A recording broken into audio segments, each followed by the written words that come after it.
पुस्तक महाकाल एवं युग प्रत्यावर्तन प्रक्रिया भाग 51 विषय रावणर असीम आतंक एवं ताहार परिसमाप्ति आहुरी आगकू।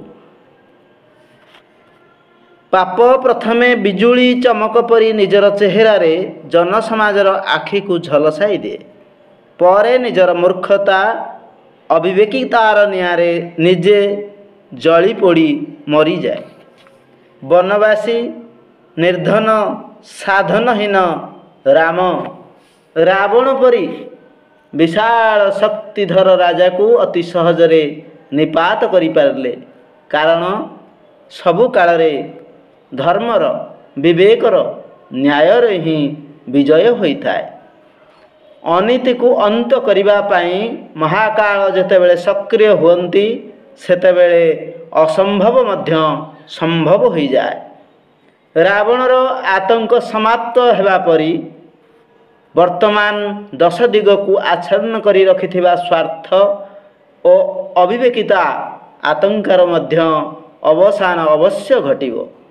ए नारकीय वातावरण मध्यरे हाहाकार करुथिबा देवात्मा माने अवश्य शांति सुखर सूर्य उइबार देखिबे। वर्तमान भल्लुक मर्कट जटायु और गुंडुची मूषा परी शक्ति साधनहीन विवेकशील माने महाकालंक आराधनारे नियुक्त अछंती। अगणित अंतःकरण रे महाकालंकर परिवर्तन सूचक दुंदुभि गुंजरित हेबारे लागिछि। एहार क्रमशः शक्तिशाली परिप्रकाश ही ए आतंक जुगर अवसान घटाई पारिबो। एथिरे आश्चर्य बा संदेहर कौनसी अवकाश नहीं। जुग परिवर्तन एक अवश्यंभावी भवितव्य।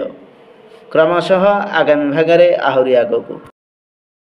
विचार क्रांति दूत यूट्यूब ओडिया चैनल को सब्सक्राइब करिया सह परवर्ती वीडियो प्राप्त करिया पई बेल आइकन दबांतु एवं विचार क्रांति दूत ओडिया फेसबुक पेज सह जोड़ी हुंतु। धन्यवाद।